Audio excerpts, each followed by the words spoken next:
record on this. Great. All right, lads, welcome. It's the Sunny September Book Club. Thank you for being able to be here today.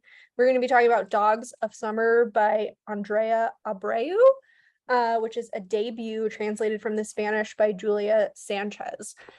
I am just going to start off the meeting by reading the blurb on the book jacket. Very original, right? But that'll give us a kind of precursor and refresh our brains for what this book was about. It's summer 2005, and our 10-year-old narrator is consumed by thoughts of her best friend, Izora. Izora is a bossy, but she's also vivacious and brave. Grown-ups prefer her, and boys do too.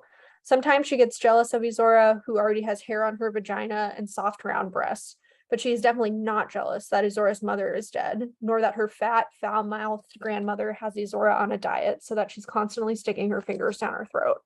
Besides, she would do anything for Izora, gorge herself on cakes when Izora wants to watch, follow her to the bathroom when she takes a shit, log into chat rooms to swap dirty instant messages with strangers.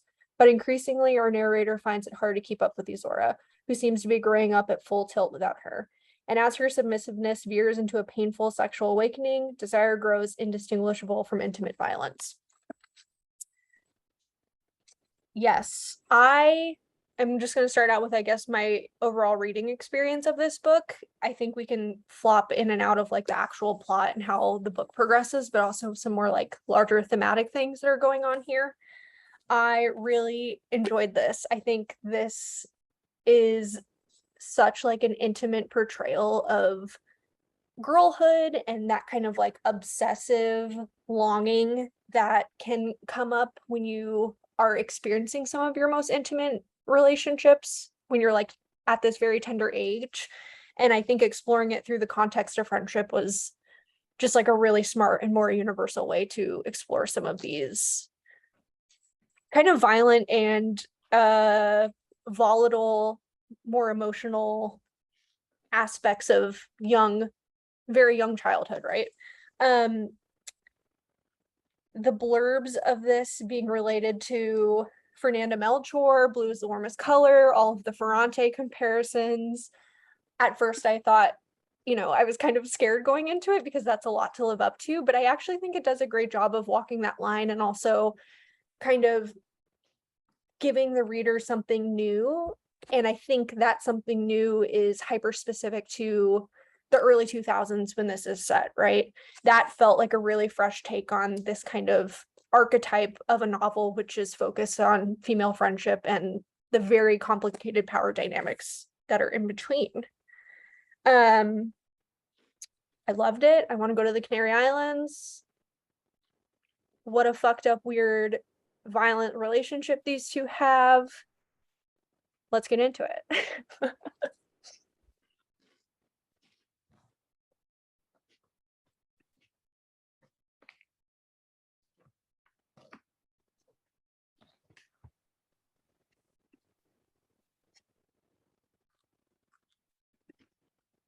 Maybe we start with like this idea of the transgressive novel. Kind of in the wake of Fernanda Melchor and this kind of I saw this think piece floating by recently, and it was kind of like, is the novel of the shit like the newest kind of novel, talking about not only Fernanda Melchor but Ottessa Moshfegh and all of these kind of writers who are being subversive and writing about excrement and kind of purposefully disgusting their readership. And I guess, how did you guys feel about that, especially being from a narrator who's only 10 years old?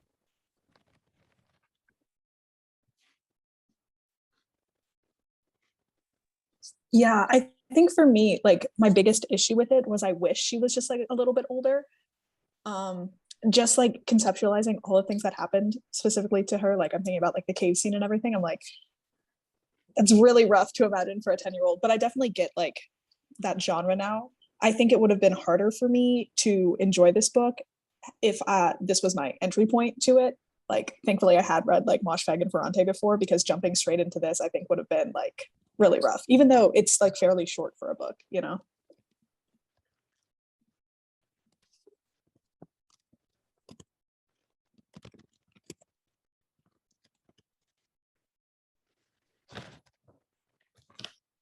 Yeah, I think the subversive nature of that, like, obviously pointed choice of making them so young was super interesting, but I didn't ever find it unbelievable. You know what I mean? Like, I think it made me incredibly uncomfortable. And of course, I wish they were older because I guess it would make more sense, but also does it make sense for violence like that to happen regardless of what age you are? Like, probably not. So I don't know why, as a reader, I wanted them to be older when it probably would have just had like a different kind of lasting effect on them.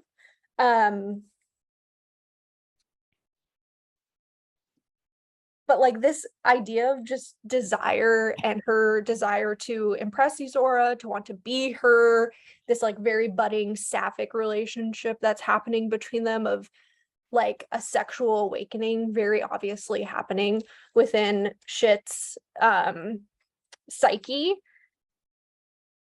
It was just so on the nose. Like it was uncomfortable because it felt so true to, I guess, again, some of those most early intimate relationships that I think happen in girlhood, which are usually start out as platonic, right? Like that's where our kind of structuring and like first ways of thinking about intimacy are able to start unfolding.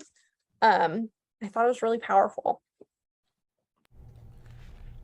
Yeah, I think this book, in terms of going to like your idea of, or your mentioning of like the disgust and the very like corporeal, kind of gross imagery that's in this book, I think it's really interesting that she uses a 10-year-old to sort of explore this because given Shit's like lack of language to kind of describe what's going on around her, I think the way that this book is told in its prose, it kind of has like a poetic lyrical feel, and her lack of that language to explain what's going on, like I read this like 2 months ago, so I'm blanking on like specifics, but I remember like minkies being like one word that is constantly used and how she thinks about that. And just the difference between Shit and Isora is so interesting because like when I was reading this too, I thought Isora was older than her for like a while. I was reading it, but then I realized that they're likely the same age, I think. Mhm. And I think that difference, particularly in their upbringing and family dynamics, was really well fleshed out from the perspective of Shit.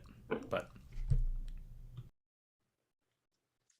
Yeah, I think it was never super like over the head of their familial dynamics being so different, but I liked that it kind of had that exploration of, even though Izora'S mother had died and she was taken on by like another familiar caretaker, who in this case was her grandmother and is a woman, like the kind of oppression that women can place on younger generations when it comes to some of the body image and I guess just like violent body talk that her grandmother pressed onto Izora at such a young age. It just felt like a cool way to explore, like, even though this like motherly upbringing was filled by another like femme presence, it could still be super toxic and destructive. And that generational divide between, I guess, like gender expectations and just that role of what womanhood, and not even womanhood, I mean, they're fucking 10 years old, like, like burgeoning teenagehood should be for women in the Canary Islands was interesting. And I think gave us a cultural insight into some of the working dynamics that are at play in that culture, right?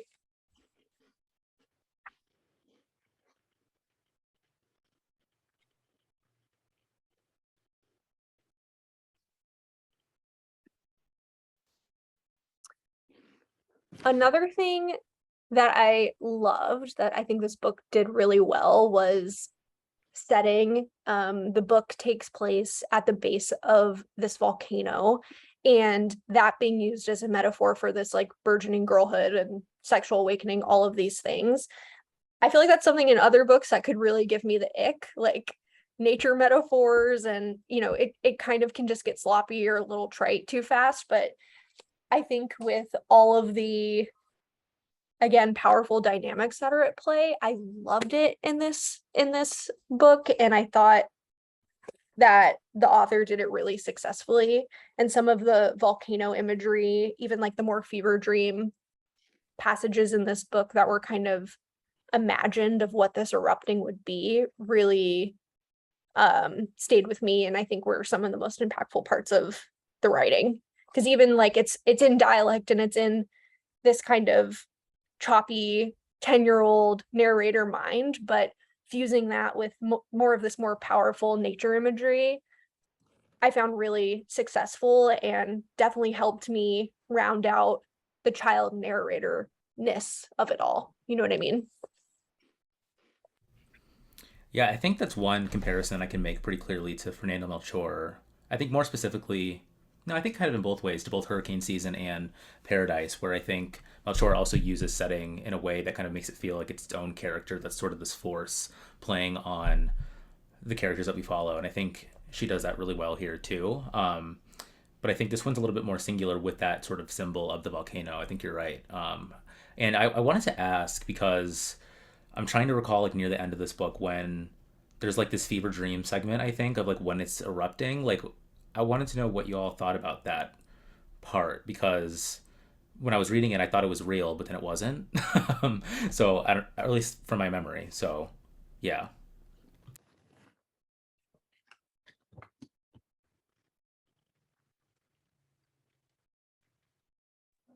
I know I had the same thing where I was reading it and I was like, oh, this is how this ends, which was crazy to me because I didn't think the volcano was, I thought it was a metaphor going through and I was like, wait, is this actually happening?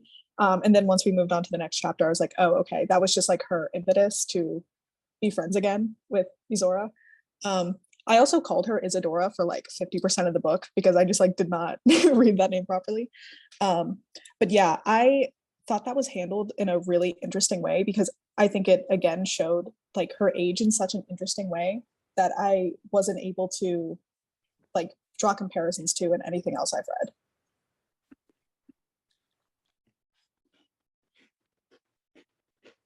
Yeah, it was kind of like this magical thinking on her part of just like pure fantasy of creating these extreme circumstances that would have let her express her emotional like connection to Izora finally. You know what I mean? Like in the very end of that dream sequence, it's like we were holding hands, we were saying I love you, like in a way that we would never been able to have it happen before.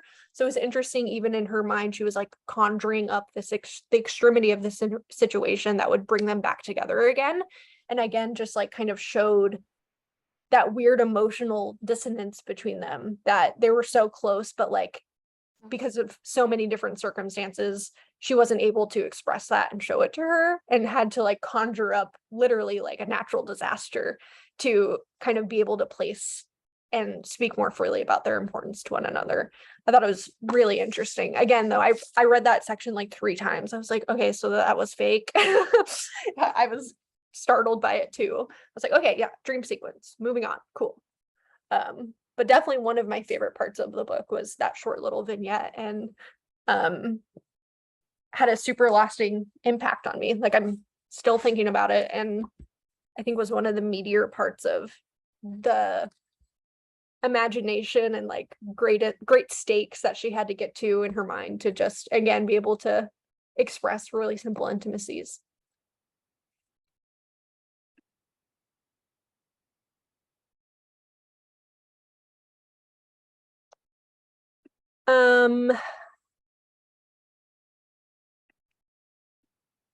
I wonder if we talk about maybe like the 2005-ness of this book and the kind of cultural references and signifiers that popped up for people. I feel like we're all of the same similar age, you know, just looking at our faces on the screen. But definitely resonated with me of being on your Game Boy, chatting with grown scary men in AIM chat rooms, and like those weird digital interactions, and the tech references in this, I guess specifically only around the Game Boy, felt really realized and like true to how I experienced that portion of my childhood. Anyone else on AIM talking to strangers? No? Did you guys have good parents? I mean, I was not on AIM. I did have a Game Boy though, and just those references alone, I was like, that's such a fun time period to put like such this like kind of harrowing story in. But those references were definitely it was fun to see that time period represented here. Yeah. Yeah, I was kind of thinking throughout the entire time about how the author was born in 1995, because that was like the exact year I was born, and just the concept of computer time, like they wanted time on the computer, Yeah. which is something like kids just don't have now. And it was like such a specific age range of us who like had computer time or like did things to go on the computer. I thought it was just really fun to relive that. Yeah, even a computer room, a computer lab at school, like it was just such a great time capsule of people who lived without constant online access and it being kind of corralled to this one space.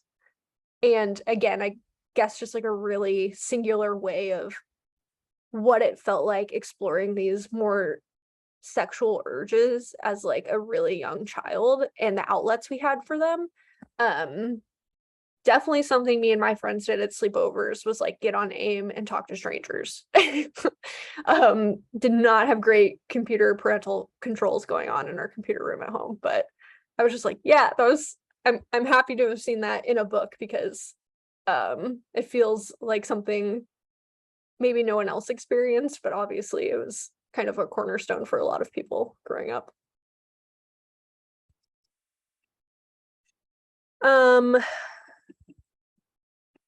Sexual violence.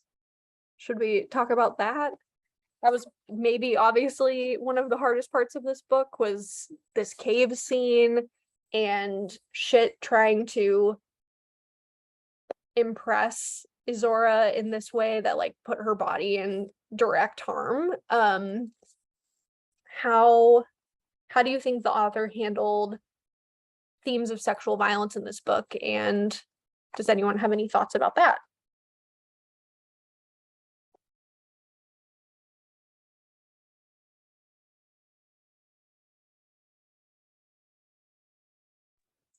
That scene was very brutal, especially because it showed how desperate we were to like get Izora'S like approval and attention, and just like the desperation surrounding that friendship and just the power imbalance there. It like it was so painful to realize like this friendship is not serving you, you know.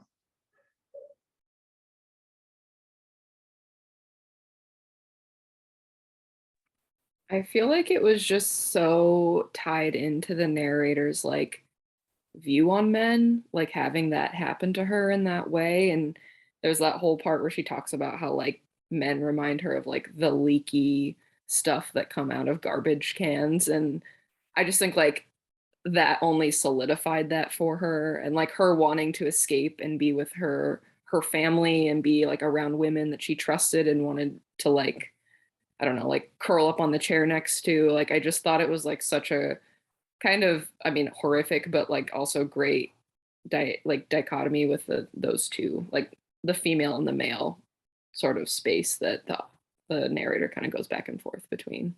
But mostly she likes to stay with females.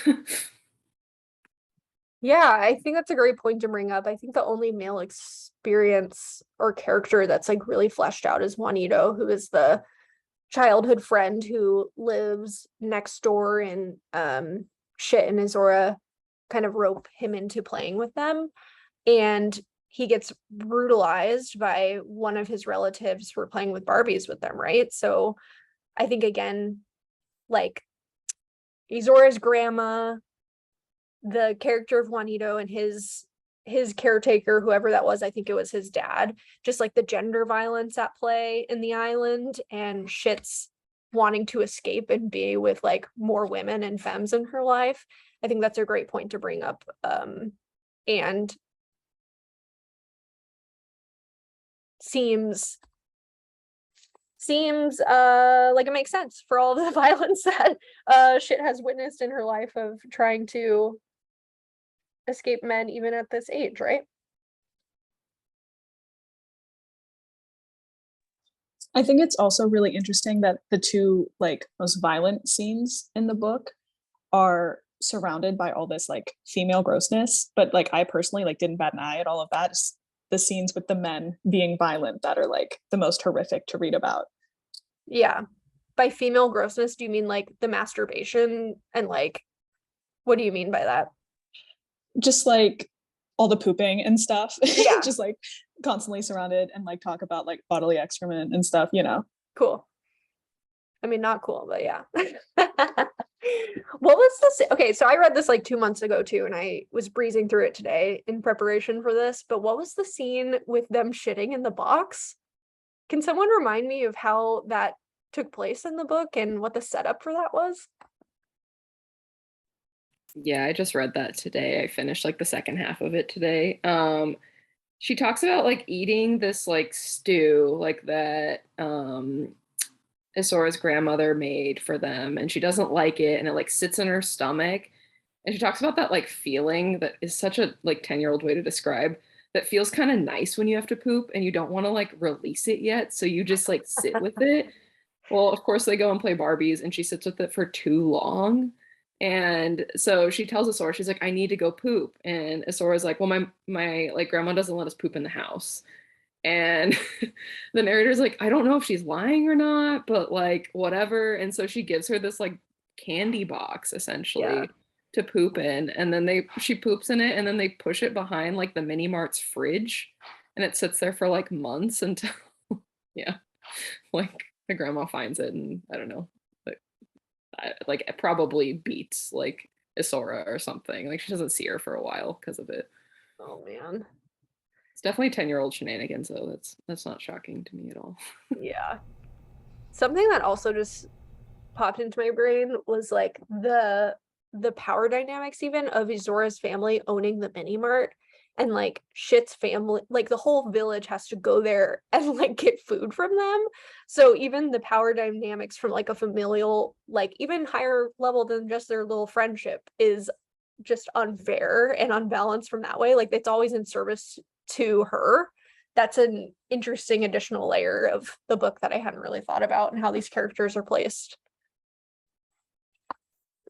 Yeah, I think there were a couple of times where she said like this family is famous. So in her mind, she was conceptualizing like, oh, Izora is a celebrity. I have to be friends with her. Yeah.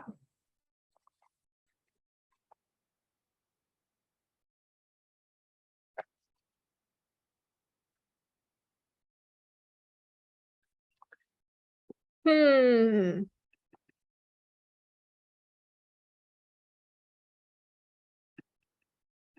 How do we feel about child narrators in books in general? I think we've already talked about how this one was successful for like a couple of different reasons. For me, at least, pairing with the violent nature imagery and kind of the dialect version of just being like hyper local to this area and all of those things working together. But I'm just wondering if other people are usually gravitated to books with child narrators and how you usually feel about them. I personally think it's tough to pull off oftentimes, or I don't know.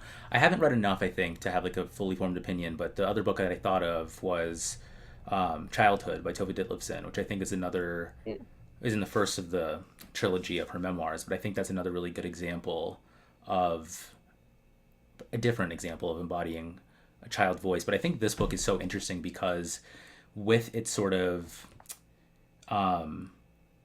poetic and embodying the dialect of this town, I think that really helped to sort of not try to lend itself to be too, I guess, realistic. Like there's a lot of this book that sort of is preoccupied with like its imagery and its sort of not being as like tangible and trying to be too literal in its depiction of the childhood experience. But on the other hand, there is a lot of that too. I think she does like this interesting blend of trying to remove, like with the fever dream segment near the end, I think that like those instances are really interesting to read from, or to read as like from an adult perspective, I guess, and how like that would be sort of replicated later in life or thought about later in life. I don't know if they made any sense, but I liked this compared to some others that I've read. Yeah. What about you, Claire?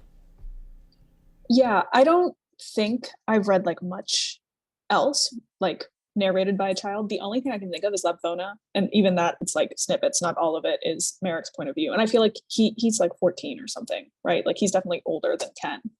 But even then, like I feel like it's hard to pull off, especially given this time period that she was trying to write about. Hearing from an adult would be a totally different vibe. Like I don't think they were logging on to AIM chat rooms in the same manner, you know? So I think I was definitely impressed by that because I'm not specifically drawn to those types of stories. Mm-hmm. And then I think I spoke about this a little bit in the beginning, but this has a ton of comparisons to Ferrante, and even a Goodreads review I saw was like, "Babe, wake up! New Linu and Leela just dropped," which I thought was really funny.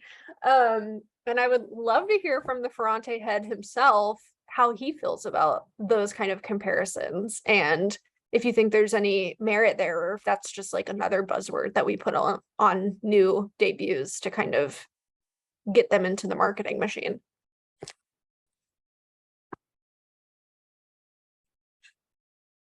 I'm gonna guess that's me. But first of all, anyone that hasn't read Ferrante in this group, if you haven't, I highly recommend her. But in terms of what CJ's saying about Dogs of Summer, particularly getting that brand or that branding, I think it's apt. And I think it's definitely a lot of what publishing now is looking for anyway, just seeing the success of the Neapolitan novels. And talking about what we were talking about earlier, the whole idea of whether or not child narrators work. I think Dogs of Summer is actually, as like a self-contained book, obviously, I think is better than something like My Brilliant Friend, just because I feel like My Brilliant Friend's a lot more setup, whereas Dogs of Summer is a complete story, mainly because we know we're introduced to Elena Greco in the Neapolitan novels as an adult, and that's how My Brilliant Friend works in the beginning.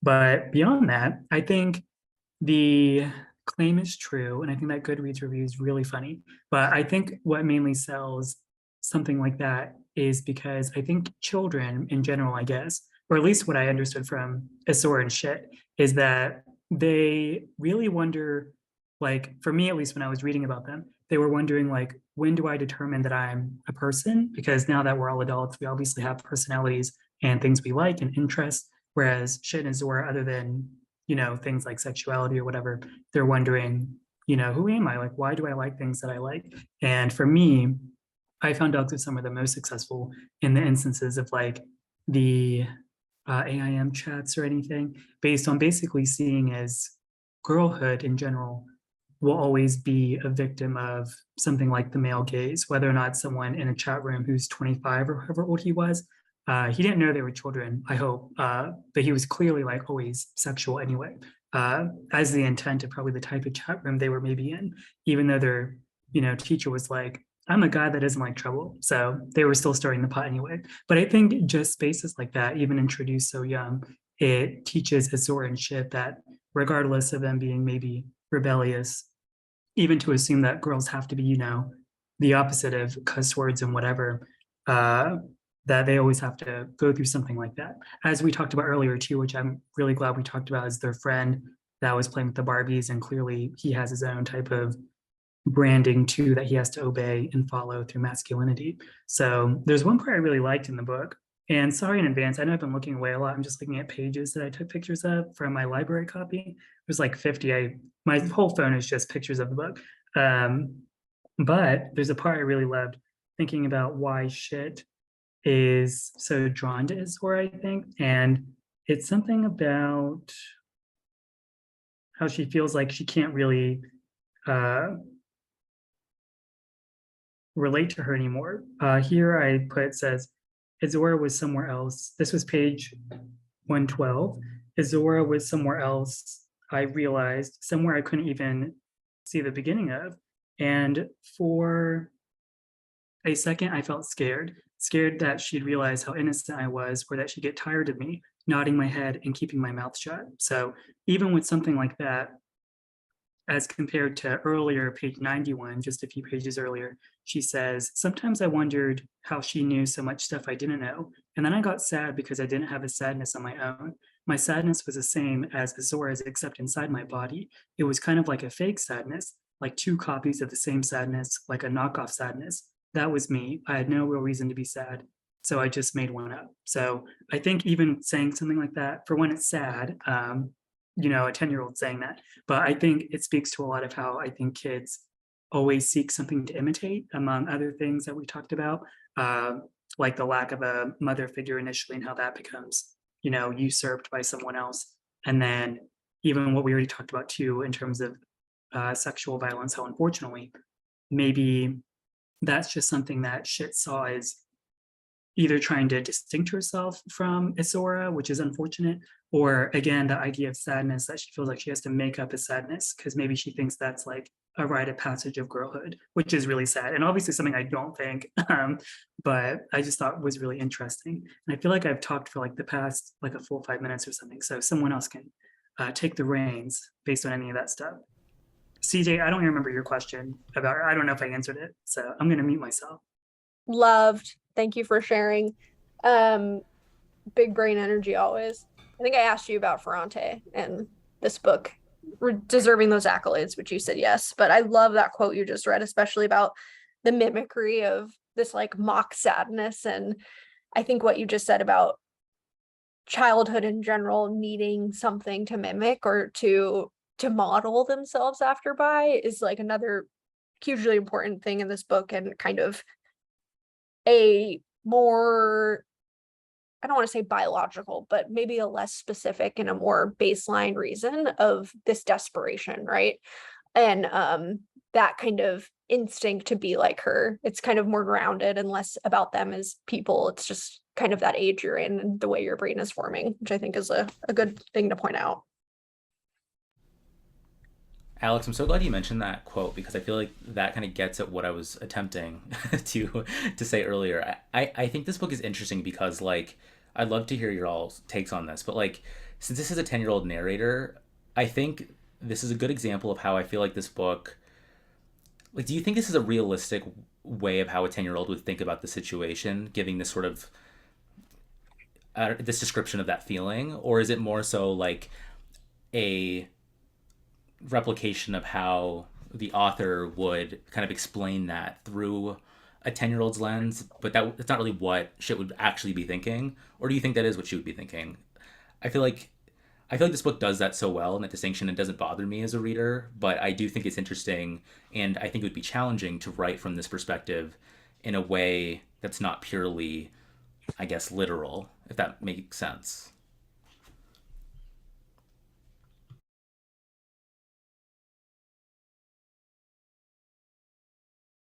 I feel like it's kind of hard because whenever I was a child, I was definitely one of those children, embarrassingly, that thought I was so mature. So whenever I was 10, I thought I was already so wise reading my Little House on the Prairie books, and that like informing like my entire elementary school memory for some reason. But I don't know. So I like how this book was written to me, that I think it was written in a way that a child confidently thinks about everything. Not that they have to be right, but just that they feel a lot.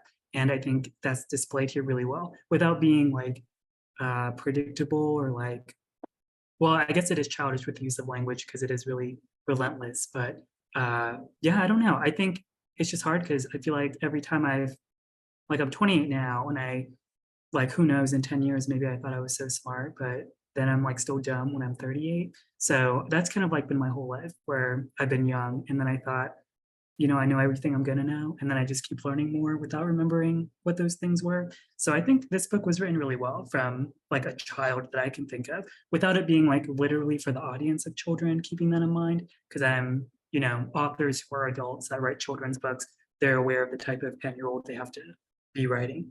But yeah, I liked it. I thought this was a really good depiction, just because of that sense of like writing someone that always felt like their emotions were true, even though, you know, situations themselves maybe weren't actualized, or scenarios weren't used as examples of what they could believe or not believe.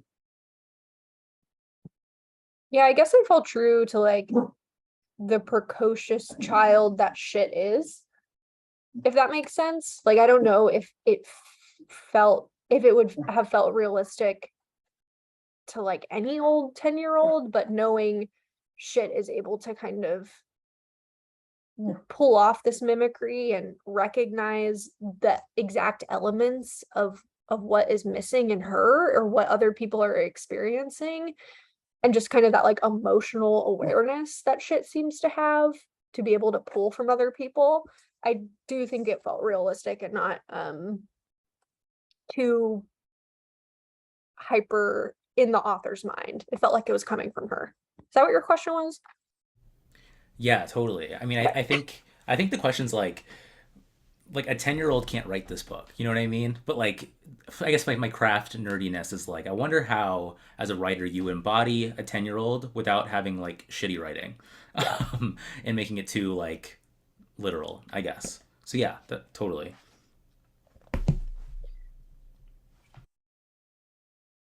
How do you, so this is being adapted into a film. The rights have already been sold.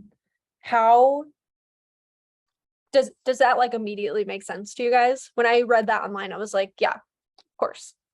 There you go. It felt cinematic while I was reading it, and I can see that one-to-one happening really easily. Seen some head nods. I kind of wonder if they'd make them age a little, like maybe like 14, even 16, maybe, just because I feel like that'd be a bit more receptive to people, maybe.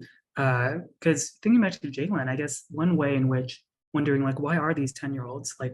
Because even when I try to remember the book, I always think they're like 13 or something. I guess it's because maybe I feel like what I took away from the book is when does romantic or platonic begin? So like the whole idea of like sexualizing children or like assuming that they have sexual feelings, like where does that come from? Even though it seems to be born from a really dedicated friendship. Yeah, so it's interesting. So with the movie, I don't know how they plan to retain that.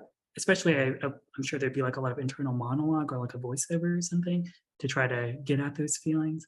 But I can only imagine they'd make them like, teenagers at least, with the subject matter that I'm sure we all know about. So Yeah, that's a great point of what I guess literature can get away with and what the film adaptation would be, just in terms of age specifically in this book. I've never really thought about that before.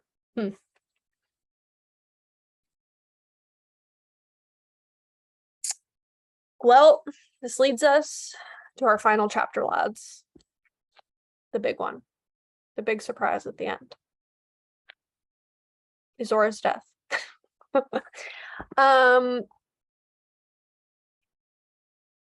What were people's interpretations of this last chapter and the fact that that's the wrap up of this book?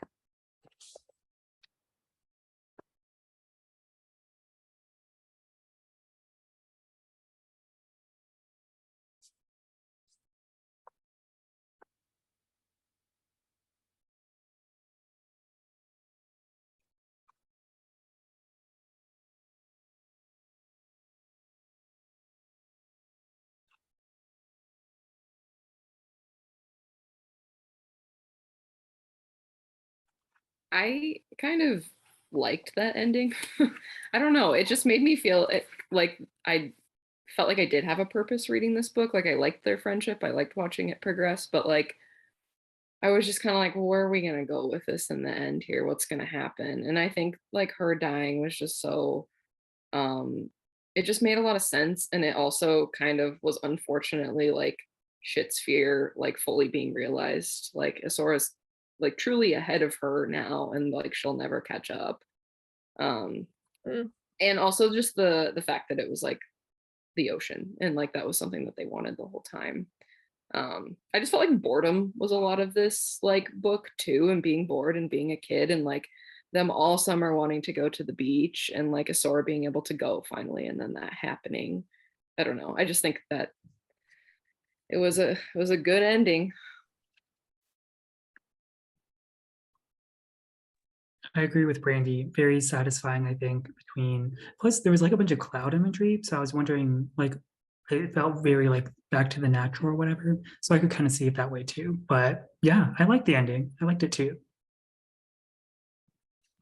When I was reading this, I think I told CJ this when I was reading it. I was like, I'm almost certain shit's gonna like accidentally kill Isora or something by the end of it. I did not expect her to go to the ocean and then it kind of just be a surprise that shit like is kind of taken aback by that. But yeah, I think it was a perfect ending. But I think like the blurb in the back, it's at the end it says desire becomes indistinguishable from intimate violence. I'm like, someone's gonna die. And that's what made me think that, but it kind of went a different way than I thought. Yeah, every time there was like a mention of the canals or that like hill that they went on where the cave was, I was like, oh shit, someone's about to die the whole time. So I don't know why, but it did surprise me at the end where she goes off and um she finds out from someone in the town. And I like that it was validated too by whoever told her. It was like, oh my God, you guys were always together. Tell your mom to start trying for a boy. Like even that affirmation of their togetherness and what they were from an outside source. So it's a little bit more validated from, you know, her always seeing them as a duo, made it land more of like maybe the loss and how she could understand that loss was through someone else's eyes. I thought that was like a really quick moment in that chapter, but really successful for me, especially trying to form up what this loss would feel like from a kid's perspective, right? Yeah, I was definitely surprised by the ending too. And I appreciated the dichotomy of the fever dream of the volcano erupting and then like losing everything. And then Izora dying at the beach just was truly like an interesting parallel. And I also thought it was interesting that going back to the quote that Alex brought up when she was talking about like wanting a sadness of her own, and then her getting that at the end is just so devastating. Hmm.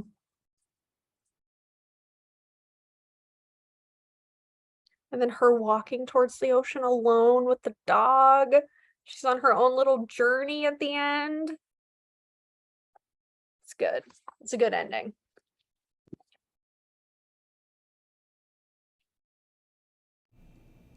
Do we know if she's written other books that are yet to be translated, or is this her only book? I just watched an interview with her before this, and this is her only book. She actually went to journalism school and she wrote this because she was bored.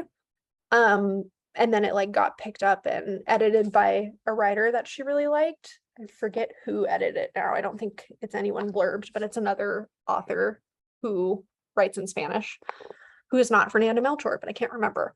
So that's interesting. Debut novelist, like didn't go to a creative writing program and wrote this because she had free time. So I'm excited to see what that turns into and, you know, what else is kind of inside of her. But always impresses me when it kind of a debut is a strong and it's not from someone who was looking to write a book necessarily.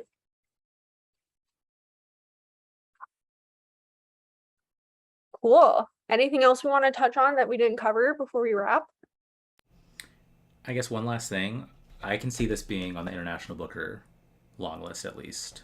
Ooh. I think it's eligible for next year. I'm pretty sure. I could be totally wrong. I don't think it was last year. It just gives me International Booker, but I don't know if anyone else agrees. Yeah, I agree. We'll have to see if it's eligible after this. What is the eligibility requirements? Is it just like if it's published for a certain date and then next year? I think so. Okay. Interesting.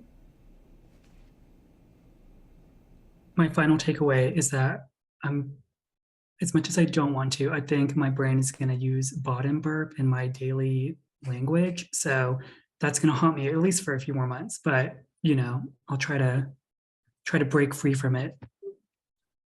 Yeah, lots of good new slang that we can pick up and try to incorporate or remove from our everyday life. All right, everyone. Thanks for joining Sunny September Book Club. Thanks for the convo. I liked this book. 5 out of 5. It's hard to have a book club with a book you liked, you know? I'm like, was great. These are just some themes that happened. I liked it. But we did it. Cool. Thanks for coming, guys. I'm going to stop recording.